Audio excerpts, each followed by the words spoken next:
कराची के इलाके गोलीबार में रैली पर फायरिंग, 2 अफराद जाम बहक, 8 अफराद जख्मी हो गए।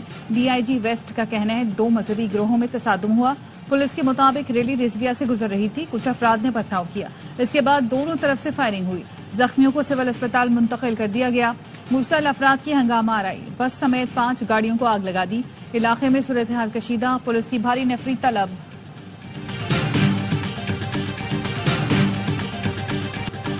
बांग्लादेश ने रावलपिंडी में तारीख बना दी। पहली बार पाकिस्तान से टेस्ट मैच जीत गया।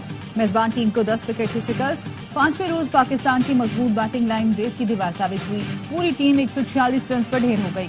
कप्तान शान मसूद ने 14, अब्दुल्ला शफीक ने 37 रन बनाए। बाबर दूसरी इनिंग्स में भी नाकाम। सऊद शकील और आगा सलमान कोई रन ही न बना सके।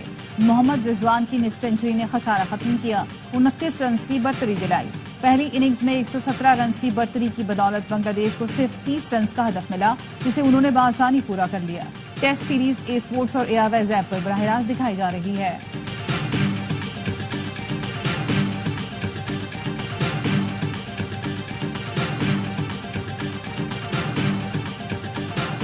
पिच को समझने में हमसे गलती हुई, इस वजह से 3 फास्ट बॉलर्स रखे। मौसम की वजह से हमें लगा था 5वां दिन मुकम्मल नहीं होगा। कौमी कप्तान शान मसूद की मैच के बाद गुफ्तगू, कहा चौथे रोज मैच में वापस आने की कोशिश की, ड्रॉ की तरफ लेकर जाने में दबाव में गलतियां होती हैं, शिकस्त का कोई बहाना नहीं हो सकता।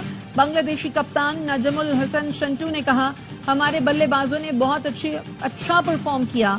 मुशफिकुर रहीम समेत पूरी टीम को क्रेडिट देता हूं।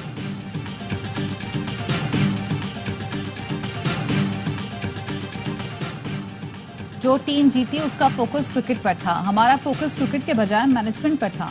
साबिक क्रिकेटर तौसीफ अहमद कहते हैं, जब गिलेस्पी आ गए हैं तो अजहर महमूद का क्या काम है? किसी पर कराची तो किसी पर पेशावर का दबाव है। साबिक क्रिकेटर बासित अली बोले, बांग्लादेश ने बता दिया दोस्ती यारी से नहीं मेहनत से खेला जाता है। हमारे खिलाड़ी सोशल मीडिया के प्लेयर्स बने हुए हैं, ये पाकिस्तान के लिए नहीं अपनी रैंकिंग के लिए खेल रहे हैं।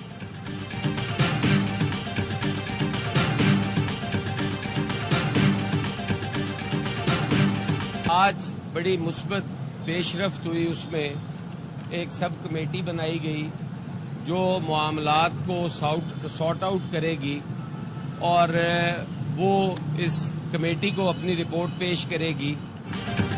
इत्तेहादियों की कोऑर्डिनेशन कमेटी का गवर्नर हाउस लाहौर में इजलास। पीपल्स पार्टी के तहफ्फुजात पर बातचीत। नून लीग की जानिब से इसाक डार, मरियम औरंगजेब, मलिक मोहम्मद अहमद खान और पीपल्स पार्टी की तरफ से राजा परवेज अशरफ, नदीम अफजल चंद, हसन मुर्तजा और अली हैदर गिलानी शरीक हुए।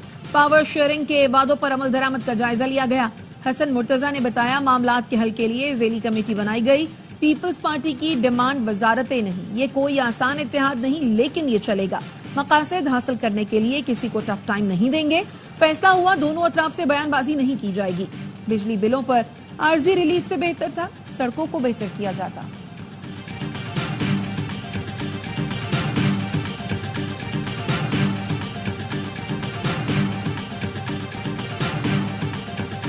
मकरान कोस्टल हाईवे पर जायरीन की बस खाई में गिर गई। 12 अफराद जाँ बहक, 30 जख्मी। हादसा बिजी टॉप के करीब ब्रेक फेल होने पर पेश आया।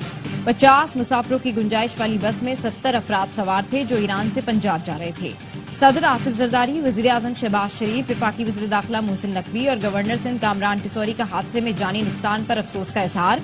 जख्मियों को बेहतरीन तिब्बी सहूलतें फराहम करने की हिदायत।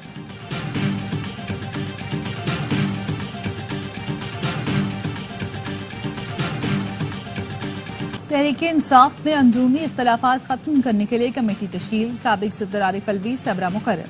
कमेटी अरकान का चुनाव भी आरिफ अलवी खुद करेंगे। जराये का कहना है, आरिफ अलवी इख्तलाफात रखने वाले रहनुमाओं से मुलाकात में तहफ्फुजात सुनेंगे और 1 हफ्ते में इख्तलाफात के खात्मे के लिए तजावीज देंगे। पीटीआई ने लाहौर में 27 अगस्त के मुजवजा जलसे के लिए 5वीं दरख्वास्त दे दी। खुर्रम लतीफ खोसा ने जलसा मंसूख करने की खबरों की तरदीद कर दी। कहा, जलसे का एनओसी है, पंजाब हुकूमत जगह नहीं बता रही। जमात इस्लामी को एहतजाज की इजाजत है, हमें नहीं।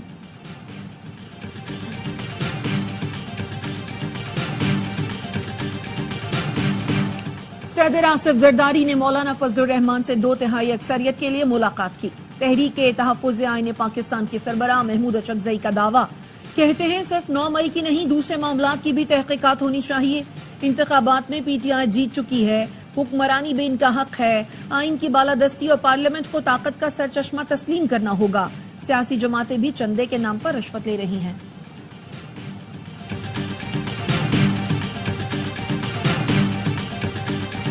जिसने इस मुल्क के साथ गद्दारी की, इसको जानबूझ के नुकसान पहुंचाया, उसका अंजाम बड़ा भयानक होता है। जिसने भी मुल्क के साथ गद्दारी की उसका अंजाम भयानक हुआ। जब मुल्क तरक्की कर रहा होता है तो छुपे हाथ आके टांगे खींचते हैं। नायब वजीर आजम इसाक डार कहते हैं जिस मुल्क को 24वीं बेहतरीन मईशत बनाया था वो 4 साल में गिरकर 47वें नंबर पर आ गया। जितने मसाइल हैं वो मौशी नुकसान की वजह से है। कोशिश है जल्द मईशत बहाल हो, आवाम के लिए आसानी पैदा करें।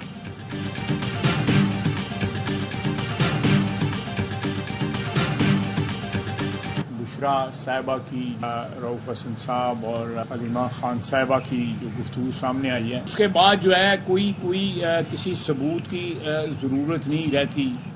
जेलों में जो गुफ्तगू है वो सीगा राज में नहीं रहती, सवाल ही नहीं पैदा होता। हर मूवमेंट जो है वो रिकॉर्ड हो रही थी। इससे बहुत बड़ा झूठ, जलसा नाकाम हो रहा था, जलसा जो है मुलतवी कर दिया। पीटीआई जाली बयानियां बना रही है जिसका मकसद दोबारा नौमई करना है। ये चाहते हैं ऐसे हालात कर दिए जाएं कि संभाले न जाएं। वजीर दिफा ख्वाजा आसिफ की सियालकोट में गुफ्तगू, कहा 6-7 माह में बहुत सी नाकाम साजिशें हुई। आज तहरीक इंसाफ कई हिस्सों में तकसीम हो चुकी है। हलीमा खान और रऊफ हसन की गुफ्तगू के बाद किसी सबूत की जरूरत नहीं रहती। इनकी हमारे साथ इतनी दुश्मनी नहीं जितनी आपस में है। अभी केपीके में चल रही, उनके और कोई इख्तिलाफात नहीं है। इस पर इख्तिलाफात है कि मेरा इतना हिस्सा बनता है और मेरा इतना हिस्सा बनता है, उस पर वही लड़ाई है। रात को लोगों को बुलाकर और एफिडेविट लेकर दस्तखत किए सबसे, हर एक को डरा धमका कर हर एक एमपीए और एमएनए को कि आप दस्तखत करें कि हमारा इत्तेमाद है। खैबर पख्तूनख्वा के वजीरों में पैसों की तकसीम पर लड़ाई चल रही है। एमएनएज एमपीए से वजीर आला पर एतमाद के दस्तखत लिए गए। मुल्क में गुमराहकुन टोले का असल चेहरा आवाम के सामने आ गया। विफाकी वजीर अमीर मकाम कहते हैं वजीर आला अली अमीन गंडापुर भड़के मारते हैं। अवाम को रिलीफ देने का कहो तो कहते हैं खजाना खाली है। मरियम नवाज ने अवाम को रिलीफ दिया तो उस पर भी तनकीद होती है। केपी में पीटीआई का सबसे बड़ा कारनामा करप्शन को जायज करार देना है। पीटीआई का तीसरा दौर है, कोई नया अस्पताल या स्कूल नहीं बनाया। आईपीपीज का तसल्लुत है। तरह से ये जुल्म का निजाम जो मौजूद है उस पर कोई पार्टी बात करने के लिए तैयार नहीं है। आईपीपीज को बनाने वाले और इनको चलाने वालों में ये सारी जमातें शामिल हैं। आईपीपीज के जुल्म पर कोई जमात बात करने को तैयार नहीं। आईपीपीज को इनकम टैक्स मद में भी छूट दी गई है। अमीर जमात इस्लामी हाफिज नेबुर रहमान कहते हैं आईपीपीज को 1 साल की अदायगियां न की जाएं तो मुल्क को मुफ्त बिजली मिलेगी। 28 अगस्त को पूरे मुल्क में हड़ताल होगी। अब किसी से इत्तेहाद नहीं करेंगे, हमारा इत्तेहाद अवाम के साथ हो चुका। अगर पक्के के डाकू कच्चे के डाकू की सरपरस्ती छोड़ दें तो ये कुछ नहीं कर सकते।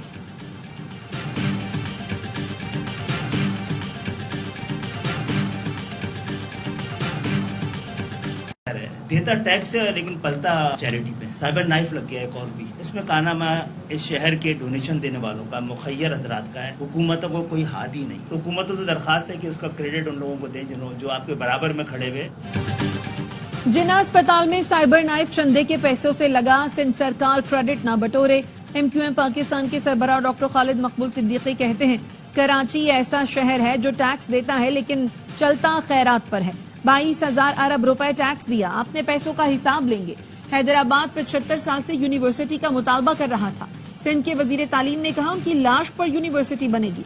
2008 में कराची दुनिया के 10 तरक्की करने वाले शहरों में शामिल था। आज ये 3 नाकाबिले रिहाई शहरों में आ चुका। इस वक्त शहर किसके पास था और आज किसके पास है? कानून नाफिज करने वाले इदारों की पितनाल खवारिज के खिलाफ बड़ी कामयाबी। 2 खारजी दहशतगर्दों को हलाक कर दिया। पुलिस का कहना है 24 अगस्त को थाना तौनसा की हुदूद में दहशतगर्द ग्रुप मौजूद था। पुलिस पहुंची तो दहशतगर्दों ने फायरिंग शुरू कर दी। जवाबी कार्रवाई में 2 खारजी दहशतगर्द मारे गए। फायरिंग के तबादले में एसएचओ, सब इंस्पेक्टर और कांस्टेबल जख्मी हुए। आरपीओ डीजी खान सज्जाद मंच का कहना है दहशतगर्दों से मुकाबला करके इनको खत्म करेंगे।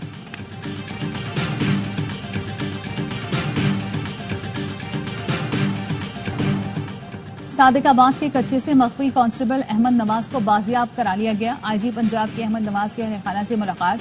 बाजियाबी पर मुबारकबाद दी। कहा पंजाब पुलिस का हर जवान अहम है। अहमद नवाज की बाजियाबी अव्वलीन तरजीह थी। कच्चे से तमाम शरपसंदों के खात्मे तक चैन से नहीं बैठेंगे। जराये का कहना है मकवी एहलकार की बाजियाबी मुलजिम जब्बार की जेल से रिहाई के बाद हुई। इंधर गैंग ने जब्बार की रिहाई की खुशी में हवाई फायरिंग भी की। डाकुओं के हमले में शदीद जख्मी कांस्टेबल बिलाल को एयर एम्बुलेंस के जरिए लाहौर मुंतकिल कर दिया गया।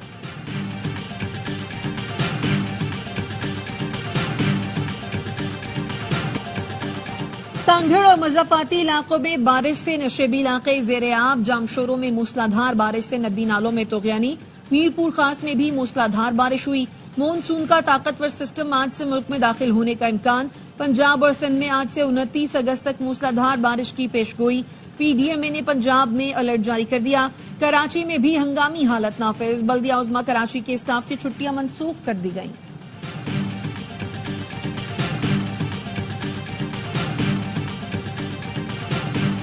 वजीर आला सिंध ने महकमा आबपाशी के लिए 502 मिलियन रुपए की मंजूरी दे दी।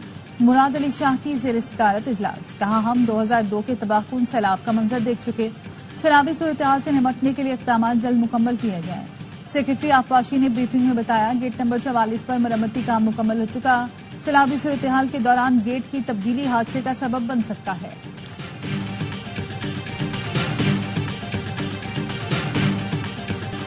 कराची में 10 साला बच्ची ज्यादती के बाद कत्ल। सदर में कचरा कुंडी से बच्ची की लाश मिली थी।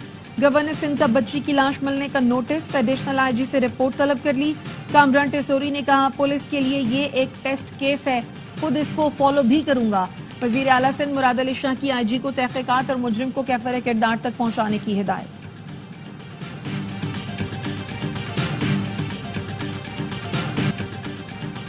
कौमी इदारे सेहत ने लाहौर के सीवरेज में पोलियो वायरस की तस्दीक कर दी। जराये का कहना है गुलशन रावी डिस्पोजल स्टेशन के नमूनों में पोलियो वायरस पाया गया। नमूने 7 अगस्त को भिजवाए गए थे।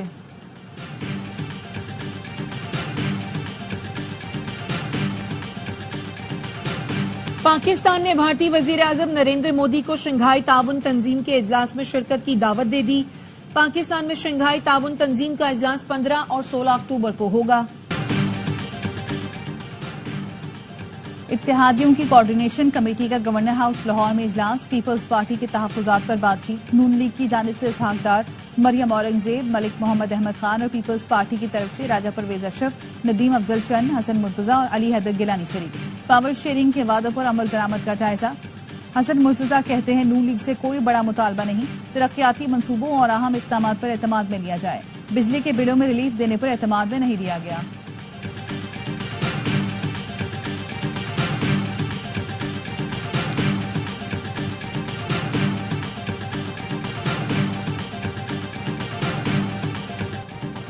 मेरा नाम डाकुओं के सर की कीमत वाली लिस्ट में क्यों डाला? डाकू शाहिद लोन ने महकमा दाखिला पंजाब के नंबर पर कॉल कर दी। लिस्ट में पहले नंबर पर मौजूद डाकू ने कहा जिन्होंने पुलिस एहलकारों को शहीद किया उनमें से किसी का नाम इश्तिहार में नहीं दिया गया। पुलिस एहलकारों की गाड़ी फंसी तो किसी ने मदद नहीं की। अफसरान के खिलाफ कार्रवाई की जाए। हुकूमत पंजाब ने 20 डाकुओं के सर की कीमत 1 करोड़ मुकर्रर की। हिजबुल्लाह और इसराइल के एक दूसरे पर हमले। हिजबुल्लाह का कहना है कमांडर की मौत के जवाब में इसराइल पर ड्रोन और रॉकेटों से हमला किया गया। 320 रॉकेट दागे गए। 11 इजरायली फौजी अड्डों को निशाना बनाया गया। तर्जुमान हिजबुल्लाह ने कहा इसराइल पर हमले का पहला मरहला कामयाबी से मुकम्मल हो गया। इसराइली फोर्सेस के भी जनूबी लबनान पर सरहद के करीब फजाई हमले। इसराइल ने आइंदा 2 रोज के लिए इमरजेंसी नाफिज कर दी। व्हाइट हाउस का कहना है सदर बाइडेन लबनान और इसराइल कशीदगी को करीब से देख रहे हैं।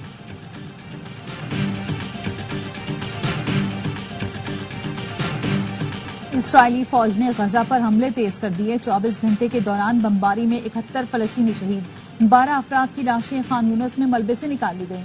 गजा में इसराइल के 3 फौजी मारे गए। मिस्र, कतर और अमरीका की सालिसी में जंगबंदी के लिए आज फिर मुज़ाकरात होंगे।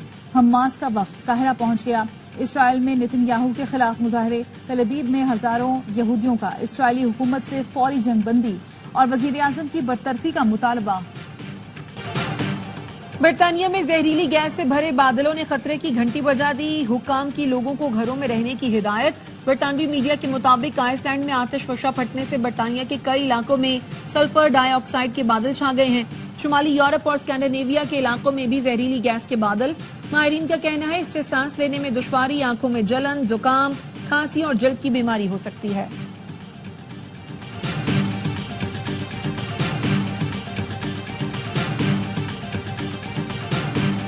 मोदी के भारत में ज्यादती के बढ़ते वाकयात। पुणे के स्कूल में 12 साल की तालिबा के साथ ज्यादती। वालिद की शिकायत पर 56 साला पीटी टीचर, प्रिंसिपल समेत 7 अफराद को गिरफ्तार कर लिया गया। पुलिस का कहना है मुलजिम उससे कबल भी खातून टीचर को हिरासत करने पर जेल जा चुका है।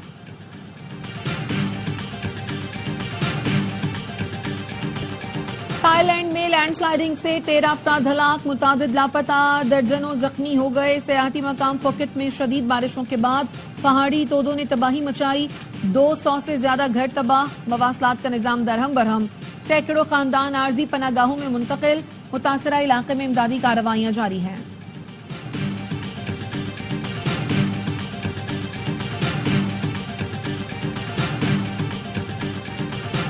सिडनी में हादसे के बाद कार सवारों का झगड़ा, चाकू हमले से पुलिस अफसर समेत 6 अफराद जख्मी हो गए। हादसे में मुलव्विस गाड़ी से एक शख्स चाकू लेकर निकला और दूसरी गाड़ी में सवार अफराद पर हमला कर दिया। पुलिस ने हमलावर को गिरफ्तार कर लिया।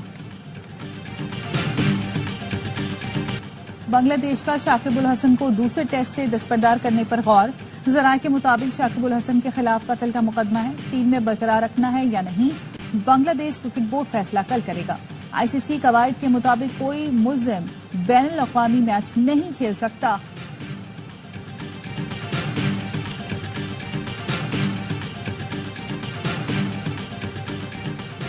विमेंस T20 वर्ल्ड कप में फातिमा सना पाकिस्तान टीम की क़यादत करेंगी। साबिक कप्तान निदा डार खिलाड़ी की हैसियत से टीम में शामिल होंगी। सादिया इकबाल की शमूलियत फिटनेस से मशरूत है। मेगा इवेंट 3 से 20 अक्टूबर तक मुत्तहिदा अरब इमारात में खेला जाएगा। नीदरलैंड्स के फुटबॉलर अनवार अलगाजी का गजा के बच्चों के लिए 5 लाख यूरो अतिया करने का ऐलान। गुज़श्ता साल अलगाजी को फलस्तीन के हक में आवाज बुलंद करने पर मुअत्तल और मुआहदा खत्म कर दिया गया था। अदालत ने मुअत्तली गैर कानूनी करार देकर 9 माह की उजरत देने का भी हुक्म दिया। अलगाजी ने क्लब से मिलने वाले रकम में से 5 लाख यूरो फलस्तीन के बच्चों के लिए देने का ऐलान किया। और सिलसिले तोड़ गया वो सभी जाते जाते। रोमानवी शायर अहमद फराज को मद्दाहों से बिछड़े 16 बरस बीत गए। अहमद फराज ने अपने लफ्जों से शायरी को नई जिहतों से रोशनास कराया।